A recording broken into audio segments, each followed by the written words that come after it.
Good evening my dear students. बेटा हम लोगों ने कोऑर्डिनेट ज्योमेट्री भी अपना कंप्लीट कर लिया। कोऑर्डिनेट ज्योमेट्री भी हम लोगों का कंप्लीट हो गया। अब उसके बाद हम लोग आज नया चैप्टर स्टार्ट करते हैं, ट्रायंगल। ओके, तो ट्रायंगल जो है बेटा क्लास 10th में मोस्ट इंपॉर्टेंट है, मतलब कुछ बच्चों को समझ में भी नहीं आता है, तो मैं ये प्रयास करूंगा कि इसको जिस तरह से हो सके मतलब अपने इजी तरीके से समझाने का प्रयास करूंगा। और जिन बच्चों को कोई भी डाउट होगा इस चैप्टर में तो बाकी चैप्टर की तरह वो क्या करेंगे, कमेंट कर सकते हैं और लाइक करें, शेयर करें, सब्सक्राइब करें। Please like and subscribe my YouTube channel Vijendra mathematics point.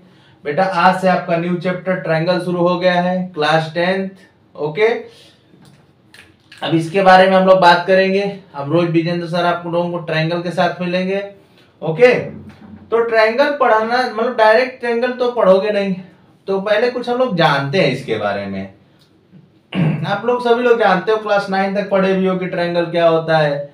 A figure bounded by 3 line segment, this is called triangle. हाँ, ट्रायंगल जानते हो, बट बेटा जो 10th का ट्रायंगल है उसमें कुछ अलग ही हम लोग को कुछ पढ़ना है, तो टेंशन लेने की जरूरत नहीं है। जैसे हर चैप्टर को हम लोगों ने क्लियर किया है ना, हर चैप्टर को क्लियर किया गया, तो उस तरह से ट्रायंगल को भी क्लियर कर लिया जाएगा, टेंशन नहीं लेना है।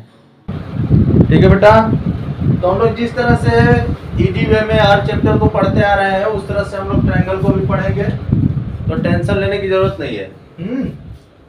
कि ट्रायंगल बहुत हार्ड है, ये है वो है, ये सब अफवाहों में नहीं पढ़ना है। ट्रायंगल बहुत ही सिंपल चैप्टर है, ट्रायंगल को पढ़ना है। देखो किसी भी चैप्टर को पढ़ने से पहले ना आप क्या करें कि अपना मन स्थिर कर लें कि नहीं ये चैप्टर जो है बहुत हार्ड नहीं होगा, सिंपल होगा।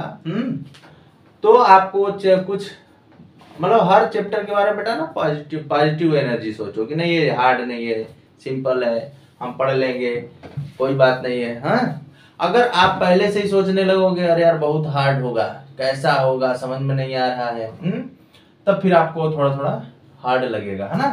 तो बेटा हम चैप्टर का नाम लिख रहे हैं, चैप्टर है हम लोगों का ट्रायंगल। तो ट्रायंगल चैप्टर में पहला पढ़ना है हम लोगों को, जैसे इसी तरह जानकारी लेनी है, congruent figures. Okay, congruent figures क्या होते हैं। तो बेटा आप लोग पढ़े होंगे किसी भी केस में कांगुरेंट फिगर क्या होता है, टू ज्योमेट्रिक फिगर्स, ठीक है ना, ओवरलैप टू ईच अदर, या फिर आप कह सकते हैं two geometric figure which have the same shape and same size, this is known as congruent figure. जैसे आप कोई भी दो फिगर ले, कांगुरेंसी हमेशा बेटा दो के बीच में देखें, फिर कांगुरेंसी मतलब तीन के बीच में भी देखी जा सकती है, बट हम लोग क्या करते हैं जैसे अगर तीन के बीच में देखना होता है, 3 केसेस के बीच में, तो फर्स्ट सेकंड थर्ड करते हैं। तो फर्स्ट अगर सेकंड के कांगुरेंस होगा और सेकंड थर्ड के कांगुरेंस होगा तो हम लोग बोलते हैं फर्स्ट थर्ड के कांगुरेंस है। बट मैं बोलूं कि अगर कांगुरेंसी आपको देखना है तो कांगुरेंसी क्या बोलेंगे कि टू ज्योमेट्रिक फिगर, हम मतलब दो फिगर ऐसे लेते हैं जिनका शेप और साइज दोनों सेम हो जाए, तो हम लोग क्या बोलेंगे बेटा, उसे कांगुरेंट फिगर बोल सकते हैं। जैसे consider a triangle ABC, okay, and second triangle बेटा ले लो आप PQR। अब इसे बताना है कि नहीं ये दोनों कांगुरेंस है, तो आप जनरल वे में ये भी समझा सकते हैं कि sir both triangle are congruence if both are cover to each other. Cover to each other का मतलब क्या है, या कह सकते हैं कि एक दूसरे को ओवरलैप करें, मतलब इसको उठा करके बेटा अगर इस पे रख दिया जाए तो इसका कुछ भी ना दिखे, और अगर इसको उठा करके इधर रख दिया जाए तो कुछ ना दिखे, है ना, मतलब एक दूसरे को कंप्लीटली कवर कर लें, तो भी आप बोल सकते हैं कि फिगर क्या है, कांगुरेंट है। ओके, तो ये कांगुरेंट है, बट हम लोग बोलेंगे कि two geometric figure which has the same shape and size are known as congruent figure। मतलब टू फिगर्स जिसके सेम शेप और सेम साइज होते हैं बेटा उनको हम लोग कांगुरेंट फिगर बोल सकते हैं। जैसे मैं एग्जांपल ले लेता हूं कि ये 3 सेम ही है, 4 सेम ही है, ये 5 सेम ही है, तो ये 3 सेम ही है, 4 सेम ही है और ये 5 सेम ही है, तो बोथ आर कांगुरेंट। है ना, आप बोल सकते हैं कि ये क्या है, कांगुरेंट। और आप लोग क्लास 9 में अच्छे से पढ़े भी होंगे, कांगुरेंसी की क्राइटेरिया होती है, उसको अप्लाई कर करके हम लोग क्या करते हैं, कांगुरेंट प्रूव करते हैं। तो आप लोगों को ये सब बताने की जरूरत नहीं, थोड़ा थोड़ा मैं जानकारी दे रहा हूँ। अब सेकेंड बात आती है बेटा हम लोगों की सिमिलरिटी क्या होती है ना, सिमिलरिटी क्या होती है, मतलब सेकेंड हेडिंग है हम लोग का सिमिलर फिगर्स। तो देखो सिमिलर फिगर्स, ठीक है बेटा ना। तो सिमिलर फिगर्स क्या होते हैं, ये भी सिंपल है। सिमिलर फिगर में क्या होता है बेटा कि इनका शेप तो सेम होता है, शेप जो होगा इनका सेम होगा, और साइज जो होगा वो सेम नहीं होता, मतलब डिफरेंट हो सकता है। ओके, हाँ, टू ज्योमेट्रिक फिगर्स, ठीक है ना। आप बोल सकते हैं कि geometric figures which have the same shape but size is different is known as similar figure. जैसे मैं एक छोटा सा एग्जांपल लेता हूं बेटा, एक आप सर्किल ले लो जिसका रेडियस 3 सेमी है, ओके, और एक अनदर सर्किल ले लो जिसका रेडियस 5 सेमी है, ओके, 5 सेमी है। तो हम लोग क्या बोल सकते हैं कि बोथ आर सर्किल, ये दोनों क्या है, ये दोनों सर्किल ही हैं। आप यहाँ पे देख सकते हैं कि ये दोनों सर्किल हैं, बट दोनों बेटा सिमिलर होंगे। ये सिमिलर क्यों होंगे, क्योंकि इनका शेप सेम है, साइज इनका क्या होगा, डिफरेंट है, तो ये सिमिलर होते हैं। तो कभी कभी हम लोग ये भी बोल सकते हैं कि all congruent figures is similar but conversely not true in general. तो हम लोग जनरल वे में कह सकते हैं कि सभी जो कांग्रुएंट फिगर है उनको सिमिलर बोला जा सकता है, बट जो सभी सिमिलर है ऐसा जरूरी नहीं है कि वो कांग्रुएंट होंगे। ओके, हाँ, तो ये सब छोटी छोटी बातें हैं, मैं आप लोगों को बताते हुए चल रहा हूं। तो आप लोगों को पता हो गया बेटा कि सिमिलर और कांग्रुएंसी में क्या डिफरेंस होता है। ओके, अब नेक्स्ट हम लोग बात करते हैं कि जैसे कुछ एग्जांपल ले लो, जैसे यहाँ पे बोला जाए any two lines segments are similar. जैसे आप ये है, ये दोनों सिमिलर हो गए, दो लाइन सेगमेंट है ना बेटा यहाँ पे, तो दोनों सिमिलर हो जाएंगे। Any two equilateral triangle are similar, any two equilateral lateral triangles are similar. कहने का मतलब क्या बेटा, कहने का मतलब हमारा ये है कि जैसे आप एक छोटा सा इक्विलैटरल ट्रायंगल ले लो और एक बड़ा सा इक्विलैटरल ट्रायंगल ले लो, तो दोनों का शेप क्या है, दोनों का शेप क्या है, दोनों का शेप सेम है, तो इन्हें आप सिमिलर बोल सकते हैं। बहुत आसानी तरीके से समझना, जिसको भी हार्ड लगेगा वो क्या करेगा, कमेंट करेगा, कुछ तो बताएगा बेटा कमेंट करके कि नहीं सर सही लग रहा है, खराब लग रहा है। मैं ये नहीं कह रहा हूं कि नहीं है, मैं बहुत अच्छा पढ़ा रहा हूं, बट 1% अगर आपको समझ में आए तो आप कमेंट जरूर करिएगा। Okay, any two equilateral triangles are similar. अब इसी तरह बेटा आप एग्जांपल ले सकते हैं स्क्वायर का, कि any two squares are similar. जैसे आप कोई भी दो स्क्वायर ले लो, हाँ, हमको क्या है, सिमिलर का मतलब है बस शेप सेम होना चाहिए, बाकी साइज बेटा कुछ भी रहे हमको उससे कोई मतलब नहीं है। ओके, तो ये क्या हो गए, दोनों सिमिलर हो गए। सेम आप बोल सकते हैं सर्किल के बारे में भी आपका बात कर सकते हैं, सर्किल्स।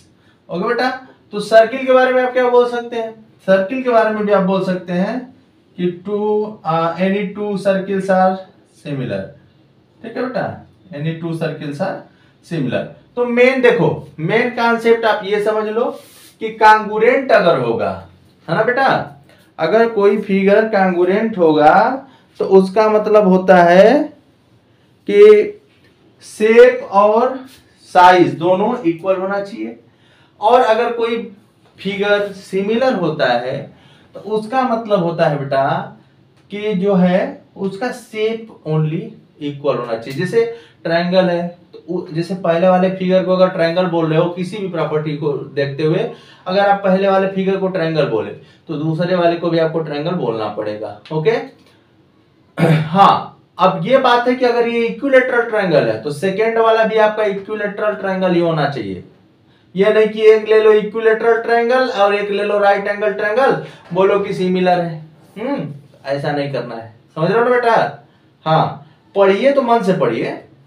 अगर आप एक स्केलिन ट्रायंगल ले लीजिए तो दूसरा वाले भी स्केलिन ट्रायंगल लीजिए, मतलब आप शेप आपका सेम होना चाहिए, समझ रहे हो ना। जैसे आप एग्जांपल ले सकते हैं, जैसे मेरा पंजा हो गया, एक छोटे बच्चे का पंजा ले लो, तो ये 4 फिंगर 1 ये है, उसमें भी 4 फिंगर 1 थंब होगा, तो हम लोगों का जो ये है वो सिमिलर है, समझ रहे हो ना। तो हम इस तरह से क्वेश्चन को भी समझा सकते हैं। नेक्स्ट है बेटा हम लोगों का सिमिलर पॉलीगन्स। ओके, धीरे धीरे हम लोग अपने क्लास 10th की सिलेबस की तरफ मूव करेंगे और बहुत ही अच्छे समझा जाएगा, जितना भी हो सकेगा हम आपको समझाने का प्रयास करेंगे बेटा, और क्या कर सकते हैं। तो सिमिलर पॉलीगन्स क्या होता है? देखो मैं जनरल वे में समझा रहा हूं। पहला देखो सिमिलर पॉलीगन्स होता क्या है। सिमिलर पॉलीगन्स क्या होते हैं, ठीक है ना। पॉलीगन्स आप जानते होंगे, प्रीवियस क्लासेज में पढ़े होंगे। अगर किसी बच्चे को पॉलीगन्स का नॉलेज नहीं होगा तो कमेंट करेगा तो आपको फिर से बता दिया जाएगा। देखिए जैसे बेटा 2 पॉलीगन्स सिमिलर कब बोले जाएंगे, पहला कॉन्सेप्ट रखना उसके बाद मैं रफली बता रहा हूं। उनके जो नंबर ऑफ साइड्स हैं, नंबर ऑफ साइड्स इक्वल होने चाहिए, ठीक है ना। इसी तरह समझा रहा हूं, है ना, कि 2 पॉलीगन्स, या फिर आप इसको ऐसे बोल दो, the polygons having the same number of sides are said to be similar if. पहला कंडीशन क्या होता है? पहला कंडीशन होता है बेटा इसका कि their corresponding angles are equal. And second condition क्या होता है? सेकेंड कंडीशन होता है बेटा द लेंथ ऑफ देयर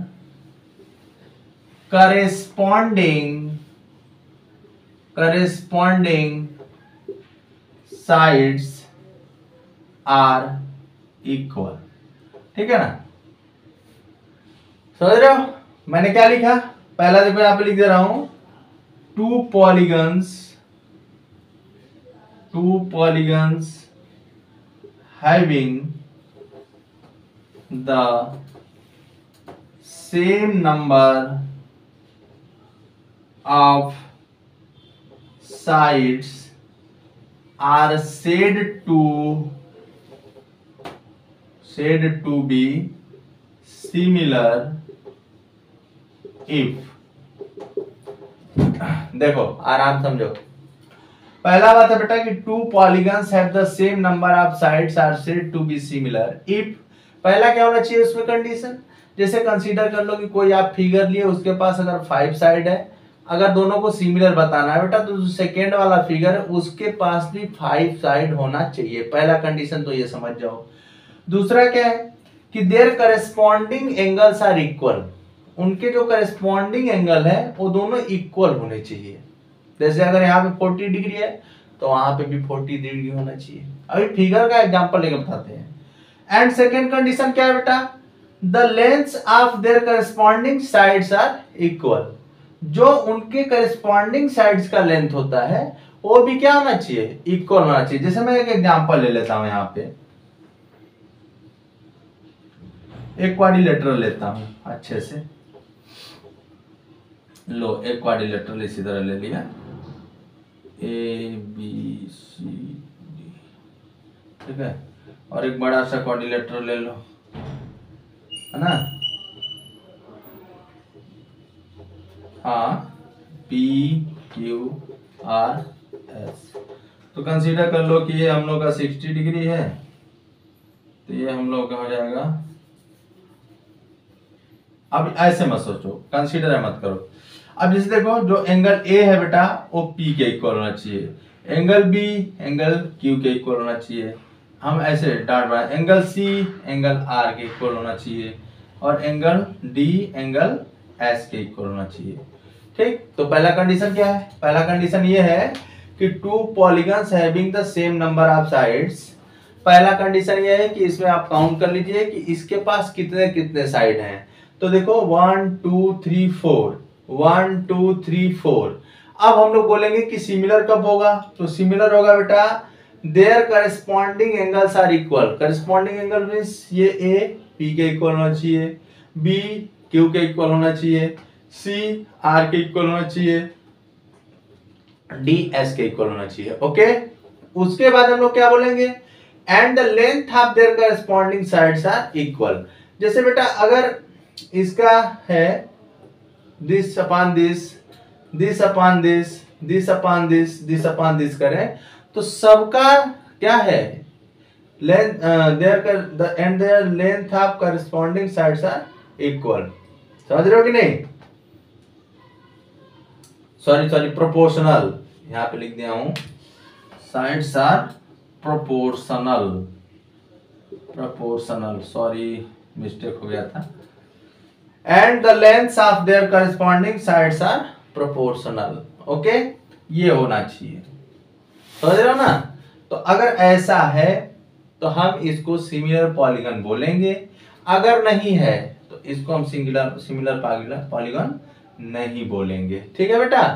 हाँ, ये सॉरी मिस्टेक हो गया था, यहाँ पे साइड्स आर प्रोपोर्शनल रहेगा। ओके, चलिए हाँ बना लीजिएगा। कोई भी मिस्टेक हो आप कमेंट कर सकते हैं कि सर ये मिस्टेक है वो मिस्टेक है, उसके लिए गुस्सा नहीं होंगे, हम फिर से वीडियो अपलोड कर सकते हैं बेटा। हाँ, हम भी इंसान हैं, मिस्टेक हो सकता है, ऐसा कोई बात नहीं है। अब हम लोग आते हैं equilateral triangle, sorry equiangular triangles. Equiangular triangles क्या होता है? इक्विएंगुलर ट्रायंगल्स का मतलब होता है a two triangles are said to be equiangular if their corresponding angles are equal. जैसे अब देख लो A B C P Q R. Okay बेटा, ये इसके इक्वल, ये इसके इक्वल, ये इसके इक्वल, तो इसे हम लोग क्या बोलेंगे? इक्यू एंगुलर। ठीक है ना? इसे क्या बोलेंगे बेटा? इक्यू एंगुलर। चले आगे, आगे चला जाए। हाँ, आप आराम से देख लो, ऐसा कुछ नहीं है कि नहीं तुरंत आपको बढ़ा दिया जाएगा वीडियो को। आप वीडियो को आराम से देखें, और कोई भी डाउट हो, कहीं भी कोई प्रॉब्लम है तो आप सीधे सीधे कमेंट किया करें। हाँ, किसी से कोई डरने की जरूरत नहीं है। चलिए, आज के टॉपिक में हम लोग जनरल बातें कर रहे हैं। ठीक है बेटा? हाँ, जनरल इंट्रोडक्शन है, चलेगा बढ़िया से। चलो ठीक है, तो इक्विएंगुलर ट्रायंगल्स आपको समझ में आ गया होगा, बोलो। इक्विएंगुलर ट्रायंगल्स आपको समझ में आया? उम्मीद करता हूं आपको समझ में आया होगा। इक्विएंगुलर ट्रायंगल का मतलब है बेटा कि टू ट्रायंगल्स लीजिए जिसके करस्पॉन्डिंग एंगल्स इक्वल होते हैं। ओके, चलो अब हम लोग आते हैं similar triangles. Okay, similar triangles, तो टू ट्रायंगल्स, सिमिलर ट्रायंगल्स।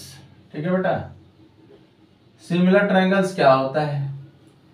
तो यहाँ पे आप लिख सकते हैं two triangles are said to be similar if, ठीक है ना, to be similar is said to be similar to each other each other if, पहला कंडीशन क्या है, पहला कंडीशन है बेटा their corresponding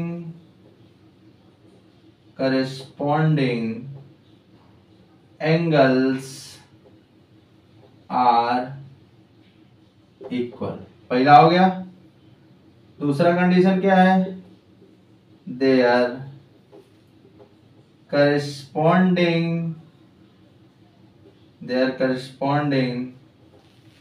sides are proportional। Okay, spelling की मिस्टेक हो सकती है। तो कहने का मतलब क्या है बेटा कि टू ट्रायंगल्स जो हैं आपके सिमिलर बोले जाएंगे जब उनके करस्पॉन्डिंग एंगल्स इक्वल होंगे और साइड उनकी क्या होगी, प्रोपोर्शनल होगी। मैं अपने बच्चों को आराम समझा रहा हूं, कोई मिस्टेक होगा आप अपना बताइएगा। जैसे बेटा यहाँ पे एंगल ए एंगल पी के इक्वल हो गया, बी क्यू के इक्वल, ये इसके इक्वल हो गया। ओके, चलो इसका एक ऐसे कर देते हैं। चलो अब देखो, जैसे ए बी है ना, A B upon P Q, B C upon Q R, और बेटा ए सी अपान पी आर होना चाहिए। ऐसे कहने का मतलब कि two triangles are said to be similar to each other if their corresponding angles are equal, second their corresponding sides are proportional। Okay, तो इसे हम लोग क्या बोलेंगे, इसे हम लोग बोलेंगे बेटा कि ये सिमिलर ट्रायंगल्स है ना। तो इसके साथ आज का जो इंट्रोडक्शन था, अब इसके बाद हम लोग पढ़ेंगे बेसिक प्रोपोर्शनलिटी, ठीक है ना, बेसिक प्रोपोर्शनलिटी थ्योरम, उसको शॉर्टकट में हम लोग बोल सकते हैं बीपीटी थ्योरम और थेल्स थ्योरम, जो कि नेक्स्ट वीडियो में हम लोग पढ़ेंगे। ओके, समझ रहे हो कि नहीं? नेक्स्ट वीडियो में हम लोग बेटा पढ़ेंगे बीपीटी थ्योरम और बेसिक प्रोपोर्शनलिटी थ्योरम। ओके, ठीक है ना। तो ये इंट्रोडक्शन था, इंट्रोडक्शन में मैं कुछ ज्यादा नहीं बताया, बस इस तरह बताया कांग्रुएंट, सिमिलर, जो बेटा आपको जानना था वो जानिए। थोड़ा थोड़ा अगर नहीं जानेंगे ना तो काम सही नहीं होगा। हाँ, समझ रहे हो ना? अच्छा, एक बात तो बताना भूल गया हूँ, चलो अच्छा कभी आएगा तो बता दूंगा, टेंशन मत लीजिएगा। ठीक है बेटा, please like and subscribe my YouTube channel. हम लोग नेक्स्ट वीडियो में फिर मिलते हैं, तब तक के लिए बाय।